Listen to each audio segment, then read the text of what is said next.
જો નહીં કહેતા કે અમે કરો છો. અત્યારે તો 100 રૂપિયા લ્યા તો કે ટાઇલ્સ નું નામ લખજો ને કે આપણે મેળ નહીં આવે. આયા બાપા પ્રણામ કર્યા ઋષિમુનિ કે બોલ કૃષ્ણ શું ઈચ્છા છે? કે ઋષિમુનિની ઈચ્છા છે.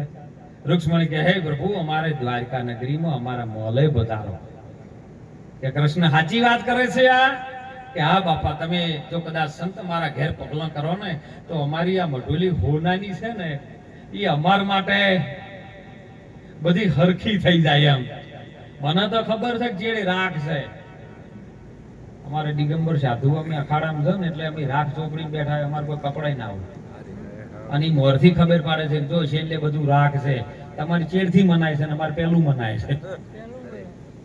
અને જ્યારે દુર્વાસા મુનિ બોલ્યા કે જો કૃષ્ણ તમારે મને લઈ જવો હોય ને તો તમે જે રથ જોડીને આવ્યા છો ને એના ઘોડાના બળદ છોડી મેલો અને એક દોહરું તારી રુક્ષ્મણી તારી ઘરવાળી ઉપાડે અને એક બાજુ તું ઉપાડે તો તાર ઘેરે આપવું છે. અત્યારે તો સીધા મહારાજો આવે તો એવા મોટા ચડેલો હોય છે. જોથી આયા છે બાવાન લઈને હોય થી ક્યારે જોય તોય થી આરું. અને સાહેબ એક બાજુ દોહરા પર કૃષ્ણજી ઉપાડ્યું છે ને એક બાજુ આધિપતિ જે નારાયણી જેને કહીએ હે એ માં જગદંબા જેને કહીએ રુક્ષ્મણીએ દોહરું ઉપાડ્યું છે.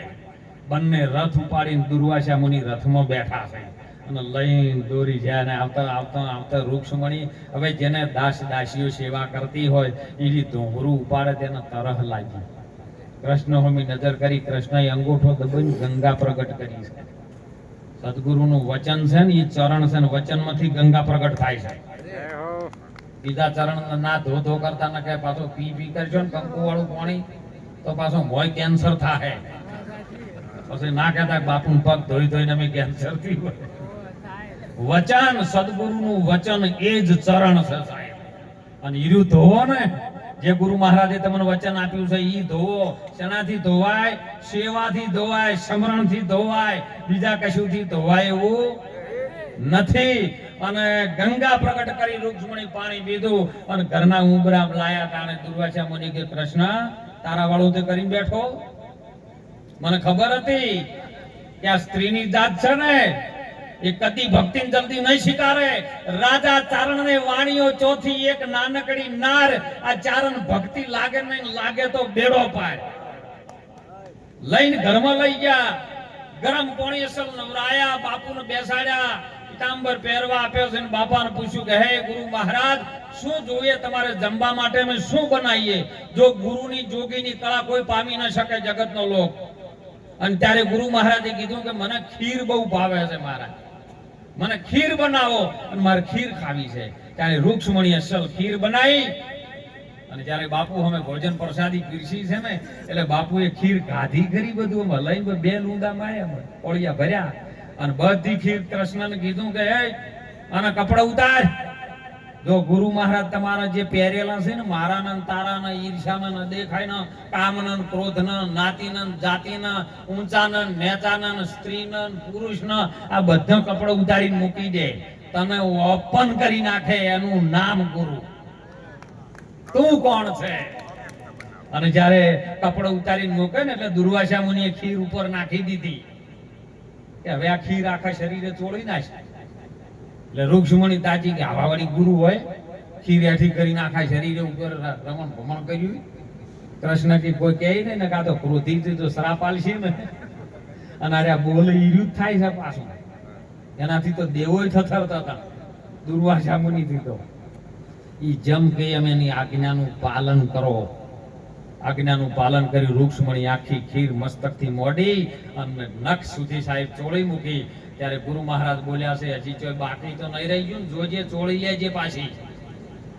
એટલે પેલા મને જો ફેર ના પાડ્યું ને એટલે અરે બીર બનાવશી ફેર તો છોપડ છે કે ના બાપુ તમે જે ગીર ઉપર નાખી છે બધી મેં ચોળી નાખી છે.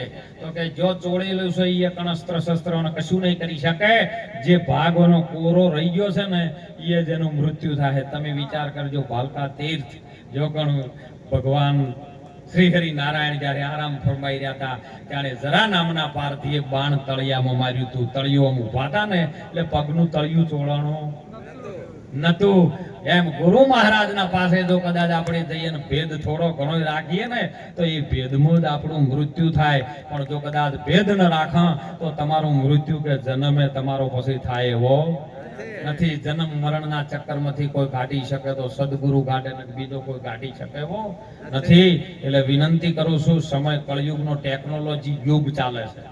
મોબાઈલની અંદર લેવા જેવું લેજો, ન લેવા જેવું ન લેજો. પેલા નારદજી 3 લોકમાં ફરતા હતા, પણ અત્યારનું મનુષ્ય 4 લોકમાં ફરે છે. નારદ તો આકાશ પાતાળના પૃથ્વી ફરતા હતા. દેવોમાં જેનું માન હતું, અરે ભગવાનના દરબારમાં જેનું માન હતું, અને પાતાળ લોકમાં રાક્ષસોમાં એમનું તો મૌન હતું નહીં. નારદ એટલે જે ન બોલે, જે બોલે એનું રદ ન થાય એનું નામ નારદ. એ 3 લોકમાં ફરતા, પણ અત્યારનું માનવ નારદ થી એક સ્ટેજ આગળ જતું રહ્યું છે. ઇન્સ્ટાગ્રામમાં ફરે, ફેસબુકમાં ફરે, વોટ્સઅપમાં ફરે અને યુટ્યુબમાં ફરે. બોલો 4 લોકમાં નહીં ફરતું. એટલે મોય અંદર લેવા જેવું ઘણા સંતોના ભાગવત રામાયણની અંદર સારી ભગવાનની કથાઓનું વાંચન કરજો. કોઈ દીકરીને સારો દિવસો જતા હોય તો અમારું સંતોનું કહેવું છે, હાથ જોડીને વિનંતી કરું છું કે એને ગીતાના પાઠ ભણાવે, એને કંઈક કથાની અંદર જઈને ભગવાન કૃષ્ણજીને જે પણ વાતો થતી હોય એનું મંથન કરાવજો. નહીતર તો કદાચ સિરિયલની અંદર જોયેલું છે અને પછી તમારા શિવાજી જેવા, રોમ જેવા, કૃષ્ણ જેવા, વીર ભગતસિંહ જેવા જોવ છે ને તો એ મળશે નહીં. જેઠાલાલની સિરિયલો જોઈએ છે, બાઘા પેલા આમ જોયા છે તો દીકરા બાઘા જેવા આવશે. કારણ કે શ્વાસની અંદર જે રટણ થતું હોય ને, માના ગર્ભની અંદર બાળક હોય ને, જે ગર્ભની અંદર બાળક બનતું હોય જેવા વિચારોથી બને ને એ રીત બાળક આવે છે. પછી તમારો ધર્મ સાચવવો છે ને આમાં ભજન કરવું હશે નહીં થઈ શકે. કારણ કે પેટમાં પોઢીને સાંભળેલી શિવે રામ લક્ષ્મણની વાત, એ તણણ ડુંગરા દોલન શિવાજીને નીંદરું ના આવે. મારા જીજાબાઈના ગર્ભની અંદર જ્યારે શિવાજી હતા ને ત્યારે એને એમના ગુરુ મહારાજ જોડે જઈ અને જે કથા રામાયણ ચાલતી હતી ને એ રામાયણના એને પાઠ ભણાવ્યા હતા ને એ હોભળેલું હતું ને એ રીવાયું. મને ઘણી વખત પૂછે છે કે બાપા પાકડીઓ વાળાને તમે પૂછજો, એને ટચિંગ મોબાઈલની ખબર નહીં પડતી. અને તમે નાના બાળકને અત્યારે મોબાઈલ આલો એ રહ્યું ના ગોતવાનું ગોતી લાવશે. ચમકો આ બધા ગર્ભના સંસ્કાર, અને ગર્ભના સંસ્કાર આદિ અનાદિથી આવે. તો શિવાજીના ગર્ભના સંસ્કાર, અભિમન્યુના ગર્ભના સંસ્કાર, માનધાતાના ગર્ભના સંસ્કાર, મહારાણા પ્રતાપના ગર્ભના સંસ્કાર, જે ગર્ભની અંદર સંસ્કાર આવે છે ને એ કોઈ દાડ ભારતની કોઈ સ્કૂલોમાં કે કોઈ વર્ગની અંદર આ સંસ્કાર નહીં આવે. એટલે ગીતા, ભાગવત, રામાયણ, વંદો અને જે પાઠ એની અંદર ભણવામાં આવે, આ સંતોના દર્શનનો, સત્સંગનો જે લાભ મળે ને એની અંદરથી સારી ઉર્જા પ્રગટ થાય છે અને ઉર્જાથી આખો સંસાર ચાલે છે. માટે તમે બધા આપણે મળી સનાતન ધર્મને બચાવીએ. સનાતન ધર્મને તોડવા માટે અનાદિથી મહેનતો થઈ રહી છે, પણ આપણે બધા સાથે રહીએ, બધા સંતોની વાતો માનીએ. કંઈક દેને કો ટુકડો ભલો લેને કો હરી નામ, તરવું હોય તો આધીન થાજો ને કે ડૂબવું હોય તો કરજો અભિમાન. માટે સંતો કહે છે કાયો આ જીવ એને કોઈ ઉગરવાનો એક આરો હોય તો એક રામ સગો છે, એક સંત સગા છે, એક સગા ગુરુ. તુલસી કહે આ જીવને તૈણ્યો ઠોમ છે વિશ્રામ.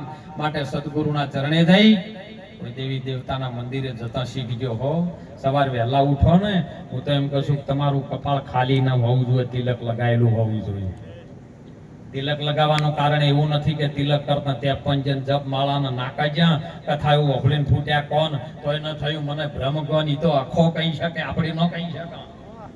પણ તિલક કરો ને એટલે સંતોનું એક વૈજ્ઞાનિક પદ્ધતિ છે કે તમારો જે શ્વાસ અહીં નાકની અણીથી આ તાળવા સુધી 10.25 ઓગળ ચાલે છે અને વચ્ચે પોઈન્ટ છે હોય કણ દબાવો ને એટલે ઓટોમેટિક આમ રોજ તિલક કરો ને પોઈન્ટ દબાય તો ઉર્જા જાગે અને શ્વાસ તમારો સેવવાનું ચાલુ થાય. અને શ્વાસથી ભજન કરો ને તો કાળના બાપની તાકાત નથી સાહેબ તમારો વાળો કો કરી શકે. એના માટે સંતોએ તિલકની વાત કરી છે. ત્રિલોક ત્રિલકની વાત હો, એક લકની નહીં, ત્રિલક. આ ત્રણે લોકમાં ફરવા વાળો, એક જ ત્રણે લોકનું સર્જન કરવા વાળો એ પરિબ્રહ્મ નારાયણની તમને ઓળખાણ થાય તમારી અંદર. બીજે ચોય ગોતવા જાહો તો જડશે નહીં ગહર ગોવિંદો. હરિભક્તોને સંતોને પ્રેમ પરખંદો છે. જેને પ્રેમથી રાજી થાય ને એ બીજી કોઈ પૂજાથી રાજી થતો. જો આપણે જોયું છે કે જેને વાલો મારો પ્રેમને વશ થયા રાજી, એમાં શું કરે? પંડિત અને કાજી. દુર્યોધનના 56 ભોગ મેલ્યા હતા, જેને ત્યાગી. વિદુરના ઘરે જઈને ભાજી ગાધી. અરે કેવા લાયા તો પાડોશમાંથી માગી. અરે ગર્ભ કાઢી નાખી દીધા ને સાલ ખવરાઈ, તોય વાલે મારે ના જોયું જાગી. વાલો મારો આ તો પ્રેમને વશ થયો રાજી. એટલે આજે નરતમ બાપાના અને બાઉ બાપાના બધાના પ્રેમને મારા લકીભાઈ, મારા ધમાભાઈ, દિનેશભાઈ બધાને સાથે મળી સહકાર લઈ અને આવું ભજન યોગ રચ્યો. અને એવામાં એમના સદગુરુ મહારાજ સાહેબ આજે જનકરામ મહારાજની સત્ર સાહેબમાં આપણા વચ્ચે સંતો દોલતરામ બાપા, મંગલદાસ મહારાજ, મારા ભિખારામ, જગુ બાપા બધા ભેળા મળી આપ સૌના દર્શનનો લાભ પાયો. આપણો નરસપરસ જે સત્સંગનો જે યોગ દર્શનનો પ્રાપ્ત થયું છે એ કુટુંબ પરિવારને હું મારા ઝેરી બાવા ગિરનારી બાવાને પ્રાર્થના કરું કે સદાય અમી દ્રષ્ટિ સદાયના માટે રાખજે, બહુ લીલા લહેર કરાવજે. એ જ અંતરના આશીર્વાદ સાથે આપ સૌ સંતોના ચરણમાં વાણીને વિરામ કરું. બોલો ગિરનારી મહારાજ.